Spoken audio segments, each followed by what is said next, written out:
প্রার্থী ঘোষণার পর রাজনৈতিক ও শিক্ষাগুরু প্রাক্তন সুধীর বিধায়ক হুমায়ুন রেজার সাথে সাক্ষাৎ করে দোয়া আশীর্বাদ নিলেন কংগ্রেস প্রার্থী আলফাজউদ্দিন বিশ্বাস।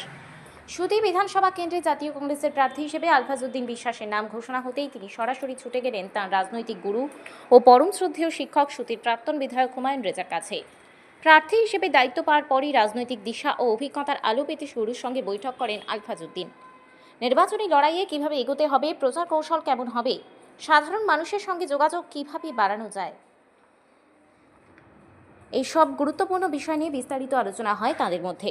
এই সাক্ষাতে উপস্থিত ছিলেন হুমায়ুন রেজার দুই পুত্র আলী রেজা ও আসিফ রেজা। তাদের সঙ্গেও আলফাজউদ্দিন বিশ্বাসের রাজনৈতিক পরিস্থিতি ও ভবিষ্যৎ পরিকল্পনা নিয়ে সৌজন্য সাক্ষাৎ ও মতবিনিময় হয়। প্রাক্তন বিধায়ক হুমায়ুন রেজা আবেগঘন প্রতিক্রিয়ায় বলেন, আমার ছাত্র আলফাজউদ্দিন আজ সুতি বিধানসভার প্রার্থী, এটা আমার কাছে গর্বের বিষয়। সুতিবাসীদের জন্য সে এক আদর্শ প্রার্থী।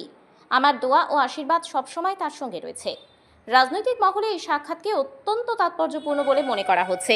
অভিজ্ঞ নেতার পরামর্শ আশীর্বাদ নিয়ে নির্বাচনী ময়দানে নামায় আলফাজউদ্দিন বিশ্বাসের লড়াই মলিন হয়ে গেল। আপনার ছাত্র এবং প্রাক্তন ব্লক সভাপতি জাতীয় কংগ্রেসের নমিনেশন পেয়েছেন, কেমন লাগছে? আপনার কাছে দেখা করতে এসছে, কি বার্তা দেবেন? বড় আনন্দের কি আছে?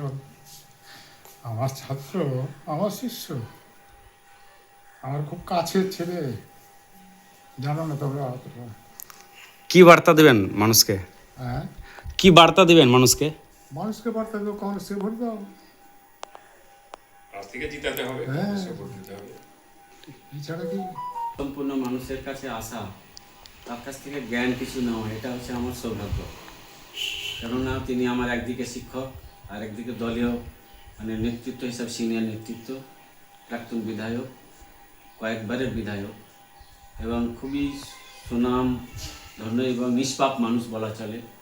তার কাছে এসে কিছু জ্ঞান পাওয়ার আশায় এসেছিলাম এবং আশীর্বাদ নিতে এসেছিলাম। আমাকে সেই আশীর্বাদটা করেছেন। আগামী দিনের লড়াইয়ের জন্য সুপরামর্শ দিয়েছেন। লড়াইটা সহজ নয়, কঠিন, এটা তিনি বলেছেন। আমরা সেই হিসাবে আগামী দিনে পদক্ষেপ নিয়ে তার আদেশকে পাথেয় করে সামনে চলার রাস্তা তৈরি হবে ইনশাআল্লাহ।